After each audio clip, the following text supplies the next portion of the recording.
আজই সাবস্ক্রাইব করুন এবং দেখুন আপনার প্রিয় শো। কি হলো? অনেকক্ষণ ধরে জিজ্ঞেস করছি, উত্তর দাও। কার কথায়? Answer me Dilip.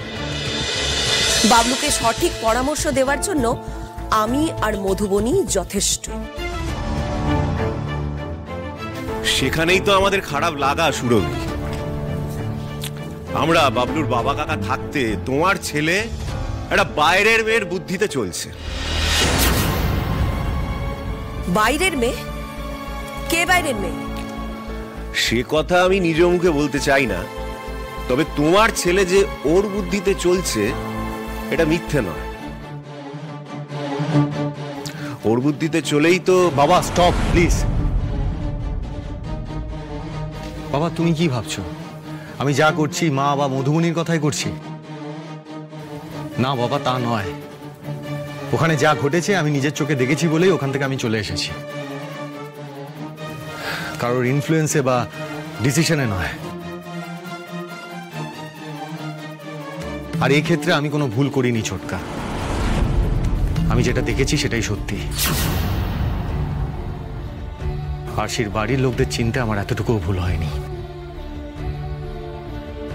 চোখের দেখাও কিন্তু কখনো কখনো ভুল হয় পাগলুদা। হয় হয়তো, কিন্তু এই ক্ষেত্রে তা নয়। আরশি নিজের মুখে স্বীকার না করলেও ওর বাড়ির লোকই যে এই কাজটা করেছে সেটা ও ভালো করেই জানে। আর সেই জন্যই তো ও চুপ করে আছে।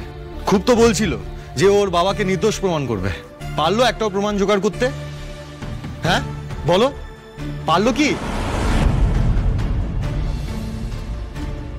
আমি পারলাম কি না পারলাম সেটা তো সময় বলবে স্যার।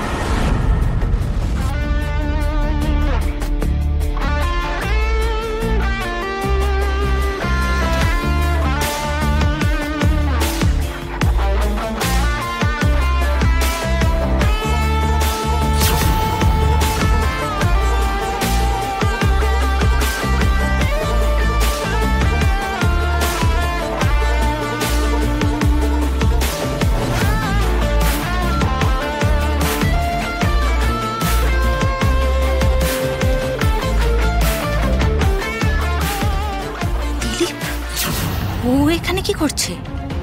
এই মরেছে। এরা সবাই এখানে কেন? তাহলে কি দিলীপ? সৃজা তুই এভাবে? আর দিলীপ তুমি এখানে? ওকে তো এখানে আনতেই হতো স্যার। আমি বলেছিলাম না আপনাকে, আমি প্রমাণ করে দেব আমার বাবা নির্দোষ। আর আজ আমার বাবাকে নির্দোষ প্রমাণ করতে ওকে এখানে আপনার সামনে দাঁড় করানোর খুব প্রয়োজন ছিল স্যার।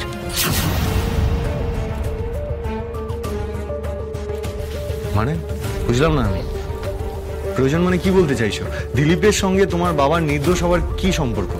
আছে স্যার, আছে, একদম ডিরেক্ট সম্পর্ক আছে। আর সেই সম্পর্কটা আসলে কি সেটা কি তোমরা নিজেরা বলবে নাকি আমি বলবো? না না, ওরাই বলবে, সবটা নিজের মুখে ওরাই বলবে। তাহলে বলে ফেল। বলছি, আসলে সাক্ষ্যদা যা কিছু ঘটেছে তাতে আরসি ম্যাডামের বাবার কোনো দোষ ছিল না।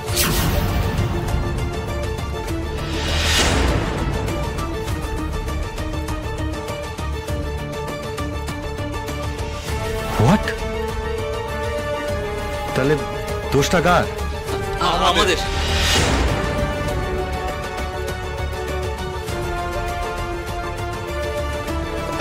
হ্যাঁ, ওই টিকিট ফিকিট জাহাজে সব সাজানো ঘটনা।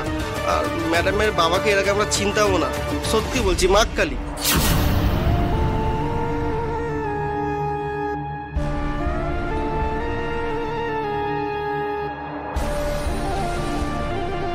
আসলে আমরা সব জুনিয়র আর্টিস্ট, আমাদেরকে এই কাজ করতে বলা হয়েছিল।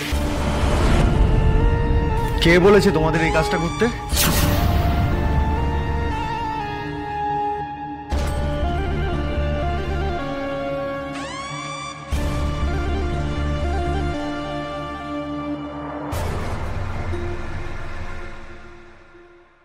কি হলো, উত্তর দাও। দিলীপ দা,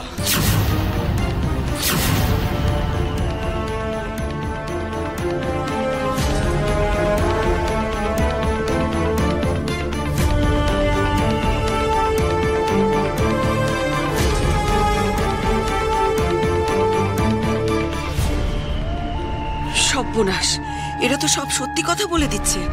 দিলীপের নাম নিল মানে তো এবার মধুবনের নামটাও আসবে। তারপর তারপর আমার নামটাও কি বাবলুর কাছে ফাঁস করে দেবে এরা? দিলীপদার কথায় তোমরা ওখানে উজ্জুতি করতে গেছিলে মানলাম, কিন্তু আরশিদের বাড়িতে যে টিকিটের বান্ডিলটা পাওয়া গেল সেটা কি ওখানে আপনা আপনি এলো? না স্যার, ওটা ওটা আমি গিয়ে রেখে এসেছিলাম। কিন্তু তুমি কি করে ওখানে রাখলে? আসলে দিলীপদার কথা, কাল সন্ধ্যাবেলা মিষ্টির দোকানদার সেজে গুরু কাল আসবে অষ্টমঙ্গলা করতে। হ্যাঁ হ্যাঁ, তাই নিজের হাতে মিষ্টি বানিয়ে গুরুর জন্য নিয়ে এসেছি। একটু জল হবে, খুব চেষ্টা পেয়েছি। হ্যাঁ নিশ্চয়ই। সন্ধ্যা,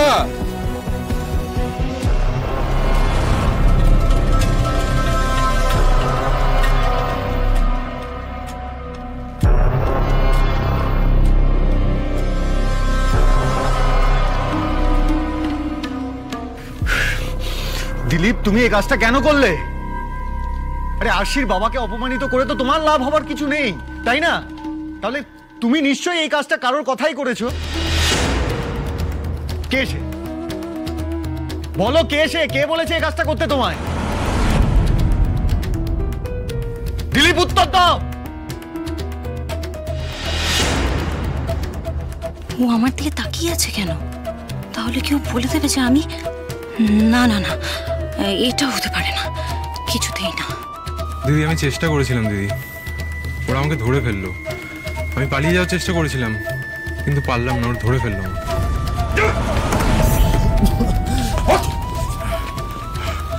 আমার ভুল হয়ে গেছে, ছেড়ে দিন আমাকে প্লিজ ম্যাডাম।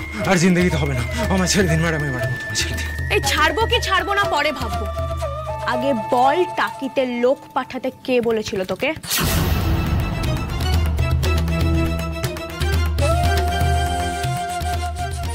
বল বল।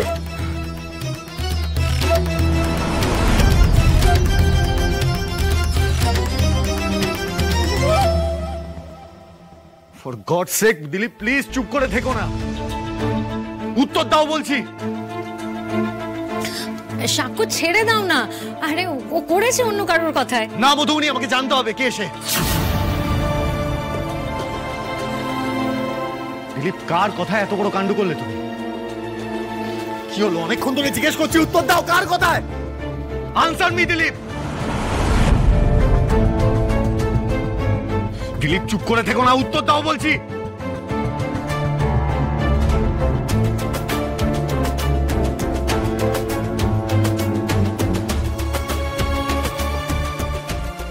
বলো।